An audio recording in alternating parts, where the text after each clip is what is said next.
kuan ka sang kuan sa nang how to kuan mag-form sang word sa sound. Kilala niya naman ang sound. Ayan. Tapos diri makakuan ka sang comprehension niya. Diba, let's recall lesson 1 is like this. Pamasa mo siya iya tapos ang comprehension check niya. Tapos mag-ano ka na basahan mo. We can do it. Ano mo, when is Anna's birthday? Ginaano ko. Kaka-comprehend man siya. Nagamit mo ni Kinaway. Ari ang kuan mo para sa grade 2 din siya. Then in magkuan ka sang how to form a word. MSLF. T sound sina. T siya. Tanaw mo, studyhan mo na daw. Tapos, dari makaform siya sa basahon mo, pasunodon mo lang ini siya. Pasunodon mo lang sa letter, ano na siya.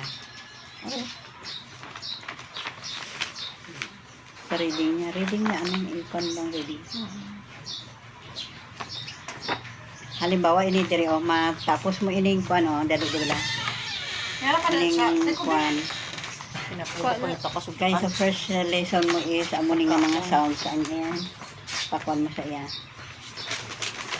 Amun din na ito. Sa first lesson mo. 5 letters man lang ni ang ikuan mo sa iya. Fraction. Paano? Kung na siya sa fraction. Hindi pa. Sa number ka palang gani nga ikuan mo na nga. Ganggol mo libog bata. Number ka pa ano eh.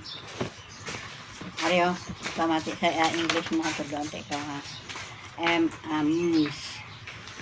Mango. Ipakuan mo sila Fish. din sila ang first letter sang first sound. First sound of the first letter sound niya. Tapos ini, kilala niya ng picture. Mango, sack, lamp, fish. Ano ni? Medal. Then Top. Ikaw niya ang first letter sound niya. Then pag na-master niya na ang mga sounds ni, pwede mo na siya dira ka lang anay, dira kan i-follow mo lang. Pag naka-introduce ka na sa vowel sounds niya dito, naabot mo na ang vowel sounds niya dito, pwede mo na i-present sa iya, mag-create siya sa word, mag-kuan vocabulary ko na, building na siya.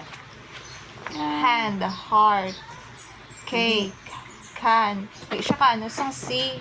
Ginas, san, can. K. Sige na yung mga.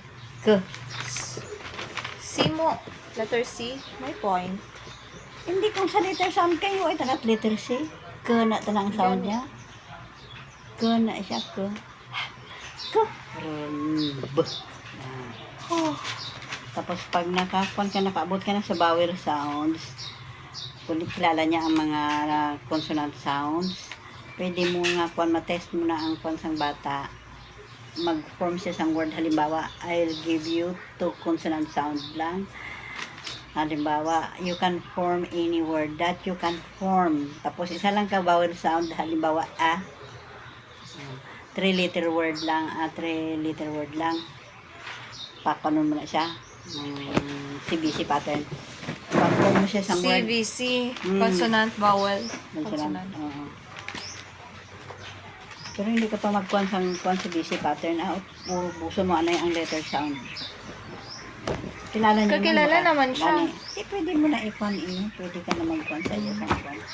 Hindi mo na pag-ikuan ng math sa iya. Ang math mo sa iya is kuan ka lang siya ng ano mo siya sa unang kuan is ang ones, tens, hundreds. Kuan mo sa kuan sa dira. Kung may math dito nga mas hapos.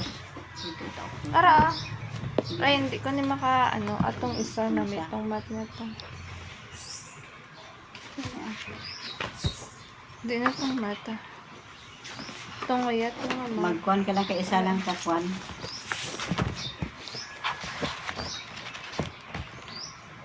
ipakuan mo anay siya sang kuan kung kaya niya mag sulot sa number up to 100.